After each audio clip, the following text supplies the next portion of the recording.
Sir நீங்க எதை கவனிச்சிங்களோ இல்லையோ, கௌதம் கம்பீர் எதை கவனிச்சாரோ இல்லையோ, உலகமே இன்னைக்கு ஒண்ணு கவனிச்சுது. பாகிஸ்தான் ஆல்மோஸ்ட் மண்ணை கவிருச்சு.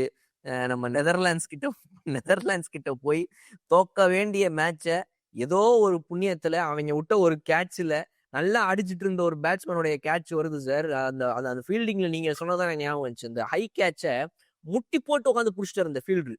முட்டி போட்டு பிடிக்க போகும்போதே ஐ கேட்ச்ல ஒரு பாதி டிராப் பண்ணிட்டாரு. அவள் தான் அங்கே கேட்ச் போயிடுச்சு. அதை விட்டனால அதுக்கப்புறம் ஒரு 3 சிக்ஸை போட்டு அந்த மேட்ச் அவங்க ஜெயிச்சாங்க. இல்ல அப்படின்னா Pakistan almost actually lost the match to Netherlands. செம்ம tough fight is Netherlands. Netherlands அந்த ஒரு கேட்ச் வச்சு கொஞ்சம் உதர்லாண்ட்ஸ் ஆயிட்டாங்க, உதறி சௌத்ரி.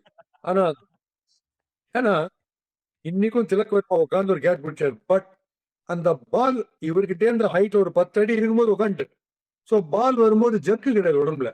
ஸோ நீ எங்க கேட்ச் விடுவீங்கன்னா கை கிட்ட பால் வந்து அப்படி டிராப் ஆகிற சமயத்துக்கு அப்படி ஒரு ஜர்க்கு நீங்க பண்ணீங்கன்னா அதுதான் டேஞ்சர். காலை பொசிஷன் மாத்துறதோ பகால உட்காடுறதோ அதை கரெக்டா கை கிட்ட பால் வரும்போது மட்டும் பண்ண டேஞ்சர். ஒரேடியா பண்ணிட்டீங்கன்னா பிரச்சனை கிடையாது. ஆர் சில பேர் கேட்ச பிடிச்சிட்டு உருண்டு போய் அங்க எல்லாம் பண்ணுவாங்க பயங்கர கேட்ச்னு சொல்லிட்டு. ஆக்சுவலா ஈஸி கேட்ச் இருக்கும், அது பயங்கர பவுண்டரியில் சுத்திட்டு வரும் அந்த கேட்ச். அது மாதிரி பண்ணலாம். பட் அதை டிராப் ஆகிற சமயத்துக்கு ஜர்க் இருந்ததுன்னா இல்ல ஐ கிளான்ஸ் ஷிஃப்ட் ஆச்சுன்னா ஐ ஃபோக்கஸ் அந்த கேட்ச் ஃபில் பண்ணுவாங்க ஷூரா.